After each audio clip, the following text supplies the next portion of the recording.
Welcome to What's in the Box, episodes of horror with Donna and Eric. I'm Donna, And I'm Eric. and we have a two for one today. It is not only a movie that shaped our love of horror, but it's also a Christmas horror movie, and that is Gremlins. Everybody loves the Gremlins, the little mogwais. Um, I forgot how much I love this movie because I just Yeah, watched it on Saturday.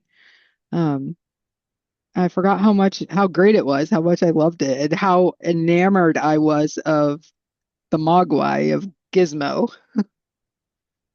yeah, for sure. It's a good movie. Yeah. And I finally figured out what was going on with the volume. It was on my end. So Oh. technical note doesn't bother anybody else, but yeah, no, everything about it is good. I mean, it's a well constructed story. The direction's really good. It's got a great cast. The only problem I have with it is that I've seen it so many times growing up that I felt a little disconnected with it this time because I kind of Mm, knew everything that was going to happen. But we did watch it with Sam, Hunter's girlfriend, and she hasn't seen it in ages, and she didn't know what was going to go happen or do. So it was kind of helped pull it back in, um, because it is such a good, it's such a great representation of movies in the 80s that mhm. probably shouldn't have been PG. Yeah. And it was totally geared towards kids with the Mogwais because I Oh yeah. remember having all those little PVC figurines. We had all the Gremlins, all the different ones. Oh yeah, no, it's the perfect melding of commercialism and horror film, which you don't really get. We don't really, they didn't come out with Jason figures or Freddy figures and stuff when the movies came out because they never would be able to target children. So they lucked out with this one. It's Yeah. almost it almost feels like they planned it, like how they do He-Man and G.I. Joe was originally toys that they wanted to market, so they made the other things to market. Yeah. It does have that feel, but we're lucky because we've got what Christopher Columbus writing it, who, if everybody knows, the guy that eventually does Harry Potter, and he's done a ton of stuff. He's a big director, and Joe Dante, who's an amazing director, and he's directed a few movies that we've already discussed on here, The Howling.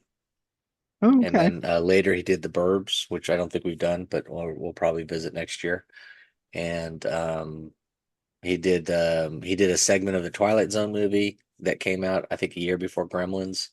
And he is definitely, if not a direct um, disciple of Spielberg, he's in Spielberg's camp. It has a Spielberg feel.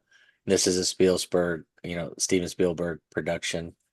And I feel like they did that a lot in the early 80s when he wasn't directing it, but they'd slap him on there if he was a As a producer producer. Yeah. just to have his name because he was so hot in Hmm. the early 80s. And I think I think they did that with Back to the Future. And if they didn't do it with Poltergeist, I'd be surprised. I Yeah. don't remember, but he was, the force behind that one. And that the other thing that makes me wonder is he secretly a big horror person, but that commercially maybe he doesn't do them, but he gave us Jaws, but his hands are in a lot of the best movies of the early 80s in the horror. Not the low budget stuff, but the things that were, big studio projects. It seems like Yeah. he's the reason we got to see him. He's the one that pushed them or pushed these directors out in the forefront. Yeah, possibly. Um, or maybe when he first started in the business, horror wasn't the way to go. So he kind of just wanted to get his fingers in the pie, even though that's like his favorite Yeah. genre, something he really enjoys. Yeah, I don't Um, know. It just has that feel to it because he is in everything. And yeah, for sure. I mean, in the early late 70s, early 80s, I know we probably discussed it during Halloween that horror was kind of looked at as a silly genre for mhm. filmmakers, and nobody really took it seriously. And then we have the slasher films that reinvent horror, I guess, for a generation. and then maybe it's too extreme, but he does, give us a lot of opportunities to have movies like Gremlins and stuff. And of course, if you have without Gremlins, we don't have all the other ones. We don't have um, Critters, Critters and Ghoulies, Ghoulies. Yeah, and yeah. yeah, all those other ones that kind of mirrored it and almost went the same route as oh, I'm blanking on the guy's name, the director that did the Poe movies, and now I can't think of it. Oh, Roger Corman, how he would take something that was popular at the time and they would do a spoof, so we got Piranha from him, his company, because they're trying to piggyback off of Jaws and things like that. It almost feels like, all of these mainstream films got that treatment, which is a good thing because I'm a fan of Critters and Oh, Ghoulies Critters and is all that great. stuff. Critters was really great. So, but yeah, no, this was from beginning to end. Now, what's funny though is when I watch it now, I'm like, oh, there's a lot of leaps of faith, and there are also a lot of times when the story should have been completely shut down just simply because the the people in the story were so accepting of the most insane things. Yeah, And at no point did they ever question things or, I mean, this movie should have been 5 minutes long. yeah, yeah. So, And starting off with the dad when he goes into the guy's store and he sees this thing and he's like, "Yeah, I'll buy it." Like, yeah, I've got to have it. But once you hear the rules and they're not really explained, I mean, those rules, I mean, maybe we have an idea of not messing with things because of movies like Gremlins. But the fact that there was no red flag thrown up when the thing yeah. says you can't feed it after midnight, because I mean, what midnight are we talking about, And what time zone are we in, and what happens if you know what I mean? There's And so it's always many, and when does it end? yeah, Like, when does after midnight end? Because it's technically always after midnight. right. So then you're like, I don't know. There's a lot of little, but again, we always try and say sometimes you just suspend this, your belief and you just continue and enjoy the movie. And it's a Yeah. really well done movie. All the characters are interesting. The story is fast paced, which I think is Mm. really cool. They did not, and that's part of it. They don't dick Yeah. around with making us have to go through all the different steps and think through everything. We're just allowed to have the fun of this amazing creature and then all the things that happen afterwards. I thought it was funny that they just call in the credits, it just says Chinese Chinese boy, boy. grandfather. Yeah. Yeah. Um, so, but the dad Randall's, he's kind of an interesting character too because he is a hopeless dreamer trying to get this stuff off the ground with his inventions, hmm but he doesn't get angry about anything. He doesn't get, I mean, he doesn't spike. It seems like he's pretty steady the whole way through. Yeah. I He's mean, very optimistic about everything. yeah, I could totally see him being an alcoholic because like none of his inventions work, but they always take it like a grain of salt, like the coffee, Yeah. the coffee maker. And he's like, "Oh, what's wrong with this?" And they were just kind of laughing it off. Yeah, Um, the juicer doesn't work. The yeah, coffee maker produces sludge. The thing bathroom he's trying to buddy. sell, the bathroom buddy keeps putting toothpaste on everything. The phone doesn't answer correctly with the remote. But it's funny, but it definitely isn't. It has the feel of an '80s movie. I mean, it's like a perfect Yeah, snapshot of everything that we watched and everything that was acceptable in the movies for at least 86, 87. yeah. The light thing worked. The giant remote control where she had to pull out the antenna to turn the lights Yeah. down, that worked well. Yes, that did work well. Um, So he hears it in the background, goes and sees it, says, I have to have it. Grandfather says no. Chinese boy goes and takes him and sells it to him behind his back because they need the money. yeah, $200 for a unique, I guess I guess assume it's a Chinese, yeah, creature since they yeah. have their hold of it, but it may just simply be that they're respectful of the Mogwai's ways. So maybe that's why they Yeah. haven't, but I have to assume that this is from China. So, like, my question is, and of course, here's that suspending your disbelief or whatever, but how does the Mogwai live if it can't touch water? Like it can't drink anything. Does it not need anything to drink? Yeah, I don't know. Maybe it absorbs it through the food consumption. But then again, I mean, Yeah. what can you feed it then? They don't really tell us because there's, water goes into that too. Yeah. And maybe it's only water on the outside. Maybe. So, but I mean, technically it would touch its lips. And I mean, there's so many little things Yeah. you could Yeah. nitpick the hell of this. But at the same time, um, it's such a fascinating little, and we're talking pre-CGI. As Yeah. we were watching this movie, I kept thinking, oh, they would ruin it here by making CGI, Hmm. Gremlin running. It was so much better the way that they had to cut everything so that it was a little more left to your imagination. A lot of quick cuts and a lot of aftermath, Yeah. like going through the vents and stuff, and you could hear, and a lot of sound effects to help you kind of move things along. Um, and I just kept thinking, if this thing was a CGI created creature, I don't know if we would have, if today we would care, Yeah. we would think, oh, it's not as endearing. Yeah. And the magic of it is kind of taken away because the Hmm. whole time, even though we know it's animatronic, um, it feels like a real thing. It does There's a feel like a real thing. three-dimensional Yeah. depth to it that I don't think we would have gotten. Yeah. I thought it was Yeah. funny that there's a lot of characters, um, but really they were able to focus on just a handful and not overwhelm us. Yeah. And I thought they did a really good job. Every person they cast in this film, I think, is pretty cool. Yeah. Like they I did had a really good forgotten job. Corey Feldman was in it. Yeah, isn't that funny too? See him as a Yeah. young kid, and this would Yeah. have been what let's see, this came out in '84, so we're talking like what 2 years before Friday the 13th Part 4. Yeah. So I mean, he had a really good run of movies too that we could be, yeah, Goonies and Gremlins and Friday the 13th Part 4, and then him and was it Corey? Is it Corey Hart? Corey And he would Haim. Corey Haim that they Haim. would Lost team Boys. up. Yeah, Lost Boys, and but although they had a whole bunch of movies where the Yeah. two of them were together doing kind of like teenage stuff.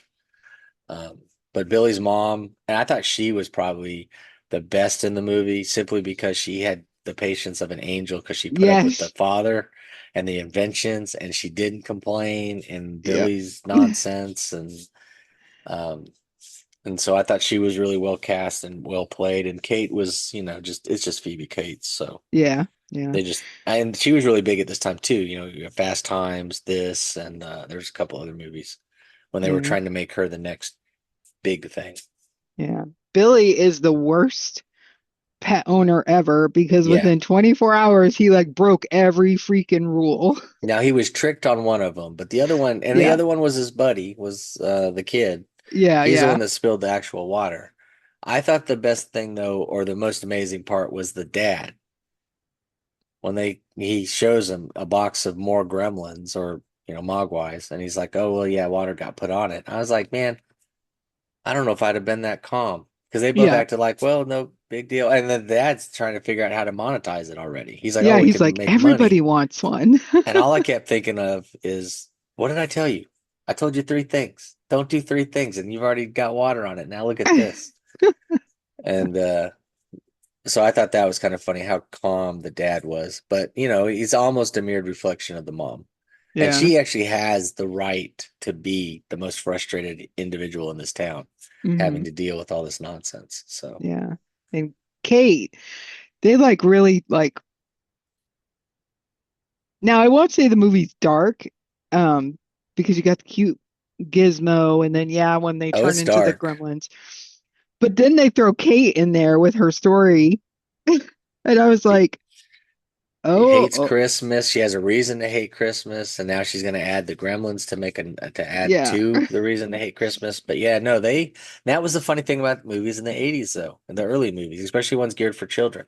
They didn't shy away from things. Yeah. They really kind of gave us the worst of everything. So, Yeah. She like was like trauma PTSD like but to what's the funny is max. I remember seeing this in the theaters. I didn't bat an eye about any of this. In my Yeah. head, I'm not even sure I would have called this horror.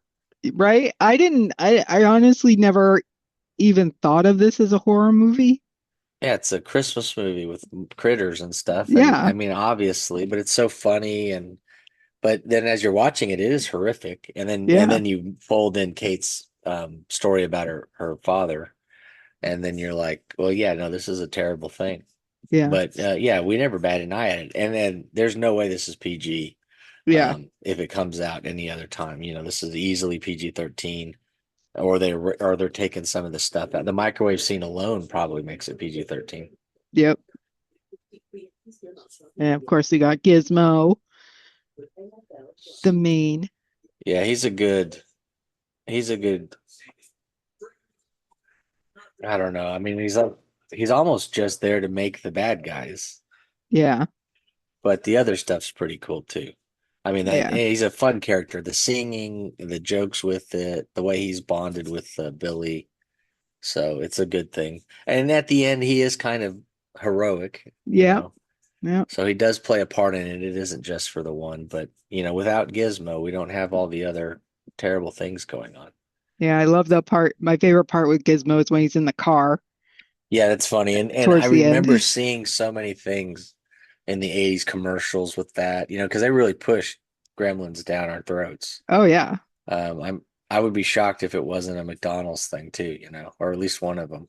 One of the fast food places had to have had some Gremlin stuff, cups or something.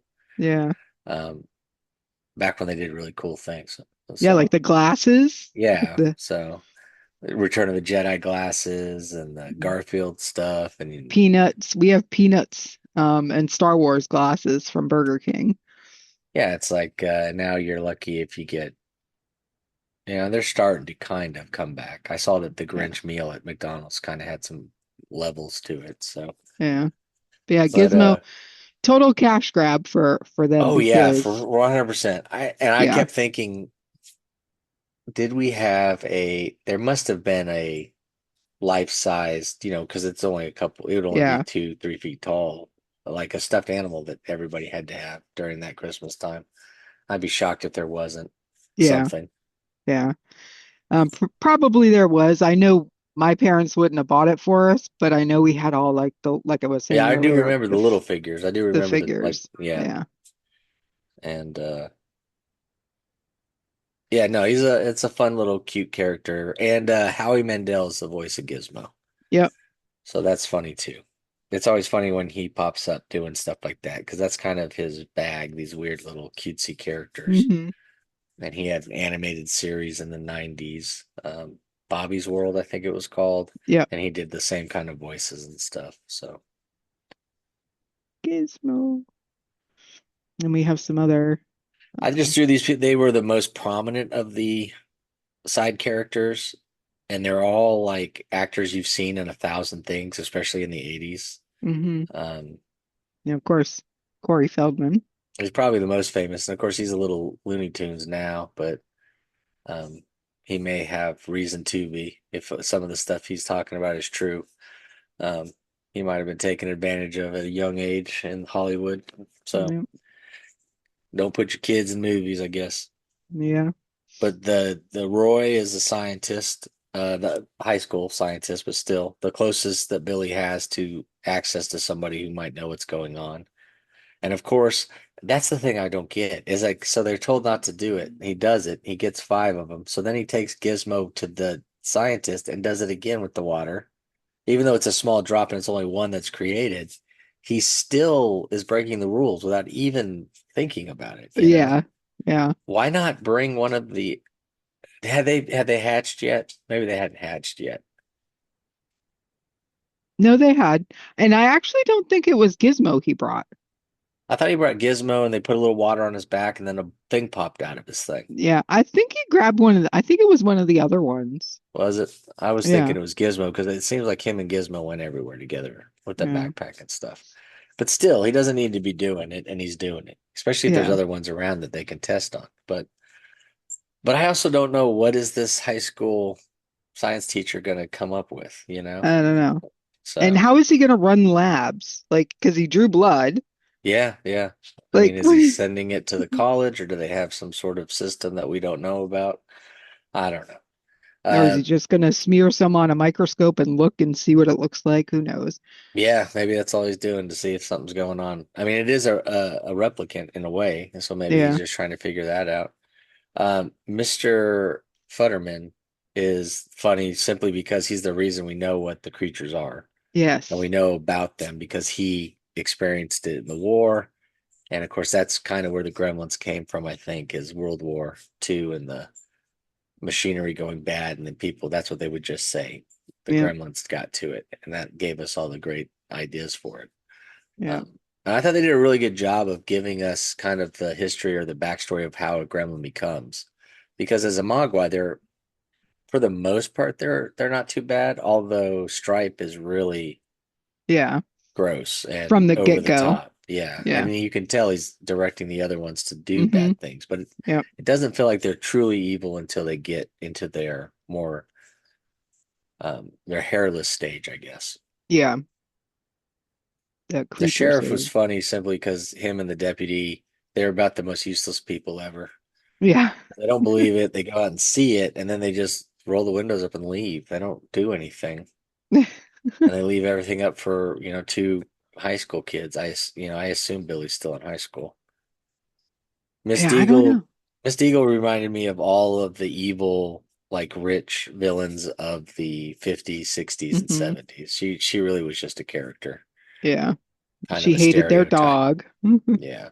So it had that feel of Wizard of Oz, with the lady that's trying to get the dog and that forms into the witch. And then but it also made me think of the It's a Wonderful Life. The guy with the bank, how he was so tight with money and stuff and it was Yeah. kind of holding it over everybody in the town. She kind of had that vibe to her. Yeah. And she has one of the better, funnier deaths. So Futterman's death wasn't too great. Roy's is a little more surprising. It's just a very aggressive. Yeah. And Yeah. like I said, the sheriff, I think they roll their windows up and drive away. I don't remember seeing them after that point. Yeah, I don't remember either. So, but yeah, no, it's a fun movie with a lot of good actors that know what they're doing, and that's always good. And it's a well-written script. I'd be surprised if there was a ton of improv. It feels like they had it pretty straight. Yeah. And of course we got the Gremlins, the leader, Stripe. Yeah, and I always want to call him Spike. Me too. Which Yeah. was like that still feels like that should have been his name. But Yeah. once they become the Gremlins, they take over a bar, they're playing cards, they're smoking and drinking, they shoot each other. Yeah. There's just a lot of fun mayhem. That's the other thing I don't think they would do if they made this movie now. They wouldn't have the gunplay, which I Oh, think's definitely not. hilarious. Yeah. It's hilarious to watch these guys just shooting each other and firing Yeah. at humans and stuff. It's so over the top ridiculous that you wouldn't think, you can't the things that they say that they're worried about, you would be like, that's silly. It's not real.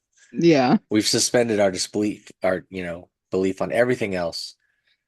You can still have guns. And I think Yeah. the scene in the theater is the funniest when there's just so many different characters with so many different little add-ons to make them all unique and stuff. Oh, And it's just yeah. fun to stare at the crowd. That is just, I don't know how they accomplish that because, like you said, they're all unique. And it's not CGI, of course, Yeah. because this was the 80s.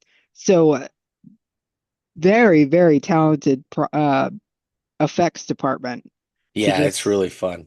Um, it's one I was kind of hoping to get a hold of the Blu-ray just to have that behind the scenes to get some more info before we did the episode, but it's on Hulu, so I just sat down and watched it on Hulu. yeah, me But too. after watching it again, I'm like, this is definitely one of those movies I'd love to have in my collection of physical media because it's Yeah. one of those movies that I think you can revisit over and over again and enjoy it. Even Yeah. after, like I said, I mean, so I'm used to it. I mean, I knew what was going to happen. I did, but so you find yourself glancing at your phone or maybe not 100% bought in, but there's certain parts that suck you back in every time. Yeah. For me, it's the movie theater scene. Yeah. Um, that's the scene that always makes me pop my head up because they're singing along to Snow White. Yeah. I just and watching them all do the mechanical stuff, Mhm. destroying the lights and the I can't, what are they called now? You know, the lights out when you're driving. Streetlights? Yeah, your street lights. Yep. They got a guy in a box and he's figuring out how to turn them all on so they're all green all the time, all directions. You got the guy Oh, the that, traffic lights. Yeah, yeah, yeah. yeah, they take over the snowmobile or the snow plow, and then you've got the guys, the five or six of them that are up in the theater booth figuring out how to run the camera. It's just fun to watch these critters do the thing that they're supposed to do, which is manipulate machinery. Yep. And for them to be able to do all that with characters that are not real, they're puppets, they're animatronic, they're whatever they are. It looked like they're really manipulating things and doing all these things. They did such a really Hmm. good job with the special effects. Yeah. But yeah, the theater scene is so funny because they're eating all the food, they're going crazy. Like you said, they're They got the 3D singing. glasses on.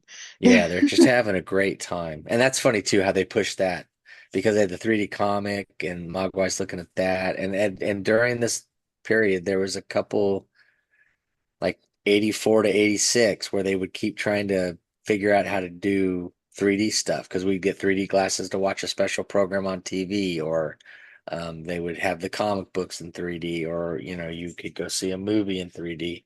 Nothing like the 3D that we got in the 2000s, but just the blue and the red Yep. lens thing. But it was still pretty cool to check out. But it was just funny to see this movie kind of pushing that technology on us or on the Yeah. crowd at the time. But yeah, I Eh, really enjoyed that. And I threw some death scenes in here. Yeah. I mean, it's pretty. I mean, they cut the head off of one and it goes into the fireplace. Yep. And then her in the blender. For some reason, where I was, IMDb didn't have a microwave scene, but that one is really intense and over the top with the gore as they Get out of microwave a my gremlin. kitchen. And I thought that was really cool too because they could have easily made her a victim or just Yeah. kind of run out. But she stood up and she ends up killing what, three or four of them? Yeah. And then Billy comes in and saves her at the end when one of them is actually getting her from the Yeah. tree. But nobody else put up a fight near as well as she did. Everybody else we watched died Yep. and quickly, which is funny because it's a little more aggressive than the story that Futterman told us. That they were actually looking to harm humans more so than just destroy machines. But um, I also thought it was cool that they were smart. I mean, Stripe figured out quickly how to make more of himself Hmm. in the pool, and then later when he realizes that his army's dead, he immediately goes to try and figure out how to get more. Yep. And that's when he finds the water fountain.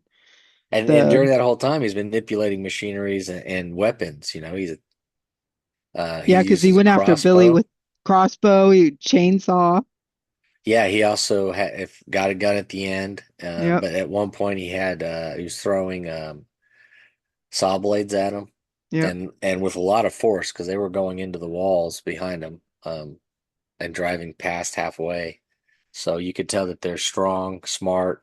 They're talking. They're putting together sentences and thoughts. I mean, if you could control their impulses, which I think is one of the things they were showing us after they initially get made, they would easily destroy everything. But in a way, they destroy everything simply because they don't control any of their impulses. Yeah. So, but at And the end, he gets hit with sunlight, so he's almost like a vampire. yeah. And of course, Gizmo is the one to save him. And if I'd Yep. have known how much you like Gizmo in the car, I'd have found a picture of Gizmo driving around in his pink Barbie Corvette, Yeah. which is so funny. Yeah. The the soundtrack for Stripe's death was just eerie. That it almost seems to me like it's a common horror sound. Do you know what I mean? When it's playing during when he's Yeah, melting, that whole creepy, it's not music, it's just like a weird sound. Um, it just seems familiar to me, like it's in a lot of that type of sound is in a lot of horror movies. it And probably is. I mean, yeah. Warner Brothers probably put out quite a bit of things and people probably borrowed off of it. But off the top of my head, I can't think of any that it was in, but I'm sure some of it does. The whole movie has a feeling of familiarity, and I think it's Hmm. probably because it came out so early and we grew up with it. Yeah. that we've seen it mimicked and copied and replayed so many times that it kind of just sits in our subconscious or whatever. Yeah. Yeah. And But I mean, if you watch this as a small child, which we were taking, I mean, I was probably 8 when this came out, yeah, so you know, there obviously there were going to be kids that were 4, 5, and 6 in the theater because the Mogwai stuff. And I mean, the his death, Stripe's death at the end, and the microwave, it's and it's pretty intense. it is. And back then that was Yeah, just the way it just how it was. was. Yeah, I don't know. I don't know what to tell people. Yeah. And because we talk about how, oh, we all got exposed to these movies too early, like Exorcist and Friday the 13th and Sleepaway Camp and things like that. And that's true. We did watch those way too early. But the things that they were giving us as children's movies were so intense and so Yeah. over the top that it wouldn't have mattered. We would just say, oh yeah, well we had Gremlins when we were growing up Yeah. and all that stuff. All the PG movies that are just so over the top. Yeah. Yeah. Yeah. Great movie. Now I probably did, but I don't recall watching the second one, Oh really? Gremlins 2. Like Yeah. I'm pretty sure I did see it, but I can't. It doesn't ring true. It's not like this one, but it's still funny. It's the one that has the girl gremlin. Yeah, yeah, yeah. That I do The remember. And The that's the girl thing that gremlin. stands up the most of Yeah. that one. The big red lips and the almost like a push-up bra, a Yeah. business suit kind of Yeah, thing, yeah. the red hair. Um, yeah, so she stands out. But yeah, no, I was trying to think as we were finishing up the first one, I was trying to think how they got a hold of a gremlin. Because, at the end of this movie, grandfather comes and basically like, what the F? Yeah. You weren't supposed to have them. You did take them. You broke all the rules, and now you're giving them back. And I thought the funniest thing there is another thing where nobody batted an eye when an Asian grandfather was just magically in their house. Yeah. I turn around, he's in the house. He's in their living room, and he's like, "Give me the Mogwai." Yeah. And he's And they like don't like even ask. They just immediately like, "Oh, he's all trying to play it off like, oh, we didn't mean to do anything." But I'm yeah. like, there's other questions here. How Like, did how you does he know find where you us? live? Yeah, things like that. And you're It like, wasn't like a credit card transaction. And it also, I don't think at the beginning of the movie that you really know where Randall is. no, you don't. It's just like some random Chinatown, Yeah, so but it could have been anywhere. is it random Chinatown or was he actually in China? I Like, think he was in a Chinatown. yeah, I think he was trying to sell it to American. Um, I think he was an American salesman, like just traveling different, where he could drive or whatever. yeah, yeah, I do think that. I don't think he was in overseas because that actually makes more sense if he was overseas because then you could say, oh, a magical creature, but then how would he got it through customs and all that stuff? There's all those other questions. So it has to yeah, have been somewhere in the States, but yeah, just all of it was so nonchalant, which yeah, is again, there are a lot of movies in the early '80s that are like that. So, yeah, yeah, but yeah, no, totally, I just, overall great movie, great Christmas movie. It puts you in yeah, the mood. It's got a totally. whole bunch of terrible things for you to think about with Santa's getting stuck in chimneys, Oh my gosh, I know. We're talking about monsters, traumatizing. I and heard a rumor that there's supposed to be a third one coming out. I think I read something about that too. But it's been a while since I saw something, so maybe a year or so. But yeah, I'm Yeah, sure they will because we're all hungry for things, but they can't get it right with the new things, so they just keep feeding us the old things. yeah, So I'd be shocked if they don't give us one. I'll be interested if they can bring some of the cast back. That would be and somebody I didn't put in the picture of the other actors. Judge Reinhold's in this movie. Very small part as a banker. yeah. The Um, skeevy guy, the yeah, he was kind Billy's of friend there. Yeah, yeah hitting on Phoebe Cates' character yeah, and so but he was in everything too in the early '80s. So it wasn't until later that he stopped or he got big enough where he wasn't in every movie because hmm he was always a lot of side characters and stuff. But I think he's funny. He always adds a depth to it. yeah, Um, yeah. That scene with him and like what he was talking to Phoebe, like that was pretty uncomfortable. I'm like, Yeah, it was very aggressive. very And but aggressive. again, I mean, we could Yeah, hold I can name 4 or 5 very popular movies from the 80s. It's basically just about date rape. So yeah, it's hard to say anything. I mean, yeah, they either didn't care or didn't know. You know, it's just they yeah, just were doing what they were doing, and people enjoyed going to those movies. So, yeah, yeah. So um, but yeah, overall, this was a good one. I enjoyed it. I'm glad we yeah, picked this one for Christmas.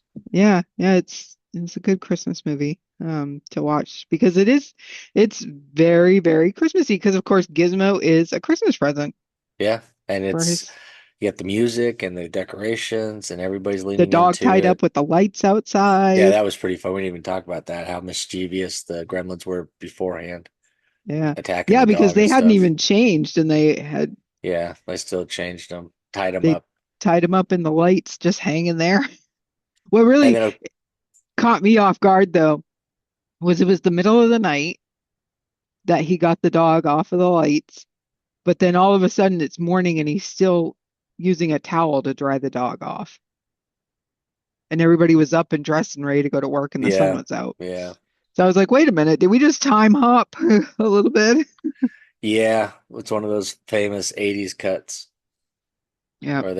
where they don't So do have it you totally right. remember there was this big like I don't know when there was this big like you can see a ghost in the or something in the Christmas tree when it gets knocked over, like a man's hand or something. Do you remember Yeah, that big yeah. conspiracy? I vaguely remember it. I do remember them saying there was something you could see. It's kind of Yeah, like Wizard of Oz, where you can see somebody hanging in the background in one of the scenes. yeah. Um, but no, I didn't see anything. But all I thought of the whole time during the tree scene when the gremlin's in the tree and then attacks the mom was that that's what Light was going to do. Yeah. We've had this tree up for now a week and a half, waiting for him to do something before we put decorations on it because we're worried he's going to attack it. So I'm just waiting. Uh, So. well, maybe hopefully he won't climb up because I had a cat that used to get inside the tree. Like she would climb up inside it. He's tested it a couple times, but it hasn't gone straight up the middle. Mm. But Mila, she can't climb or do anything, so just she just kind of I put a couple ornaments down low so she can bat at them. And she's happy with that. yeah, well, hopefully he doesn't do that too. He's a little wild, so he can be destructive. Yeah. So we'll Well, see. he's still a baby. He is still a baby. So Yeah, Gremlins, Christmas movie, horror movie. Check it out if you haven't seen it. What are you waiting for? yeah, I'm shocked. I'd be shocked if people, especially people that like horror movies, hadn't seen it at some point. It Yeah. feels like one of the movies that you would be introduced to at an early age, Hmm. simply just to get your feet wet. So Yep. And if you have parents that are our age, then you probably were they were probably like, let's watch this great Christmas movie, kids. yeah, yeah, for sure. I think I probably showed it to Hunter at a very young age for him too. So, Yeah. uh, Adam actually sat and watched it with me oh, really? on Great. Saturday. Yeah, and Very cool. he does not watch movies. I think Yeah. he's 11. I think I can name two movies that he's actually sat and watched the whole thing. Gremlins and then Kobu and the Three Strings. And Oh, that's that's a it. great movie too. That's a great movie.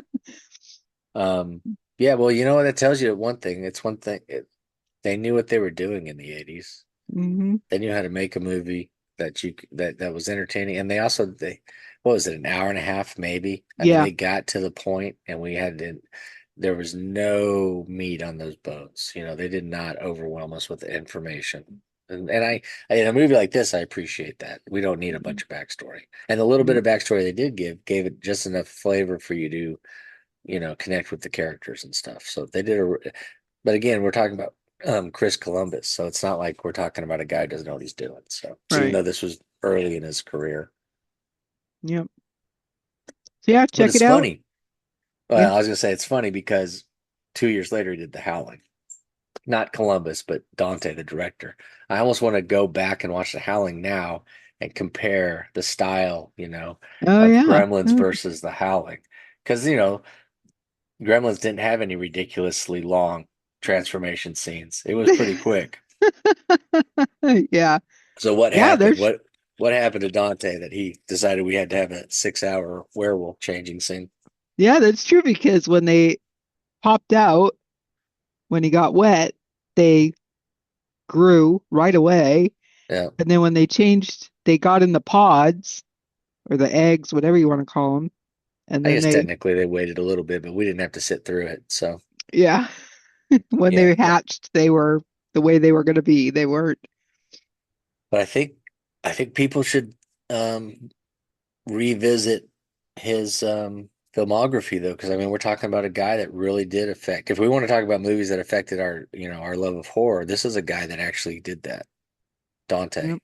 Gremlins, Howling, Burbs, um, Twilight Zone. I mean, these are things that people that grew up in the '80s they would have talked about, Yep. and especially people fans of horror and stuff. So I think he needs to be kind of revisited and thrown up there when we do talk about some of the big names because we have yet to see a movie of his that we didn't think was a part of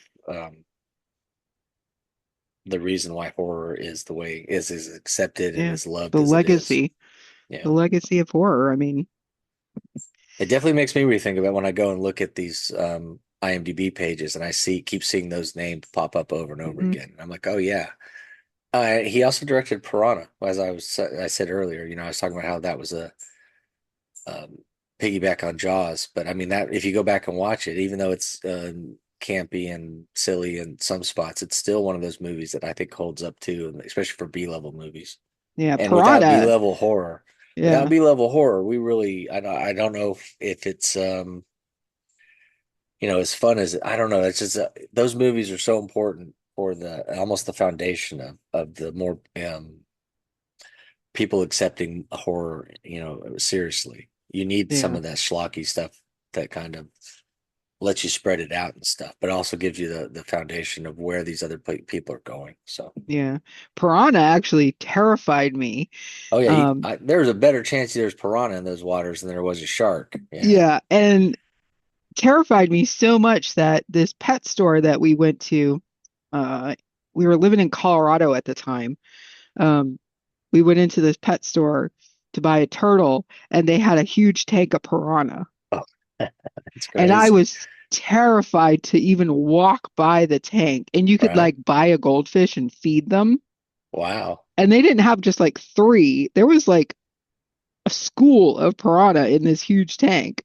That's crazy. And my brother always fed them. And I was terrified to even go near the tank because I could just envision them like jumping out and eating my face, Right? you know? Right? Yeah, that's what we were taught. So, no, that's crazy. That would be awesome though. Yeah. But I'd probably I think I probably would have been feeding them as a kid, but Yeah. now I probably would be a little more worried about it. Yeah. But yeah, no, that's crazy. But yeah, how funny because we have all those irrational fears of piranha and all that stuff because of these movies. So Yeah. and Yeah. Gremlins too. I mean, the second that some of this stuff was going on, I'd be like, no, I'm out. We have Yeah. obviously this is something like a gremlin or whatever, You know and what? these They other can keep people the ran towards house. it. Yeah, they just run towards it and stuff. They can keep But the house. I'm out. yeah, so but yeah, no, I really enjoyed this one. It was a fun watch. Yeah, it was a great, lighthearted but horrific. Um, Perfect for the holiday season. Yeah, Yeah, check it out, and we will see you on the next episode. take it easy.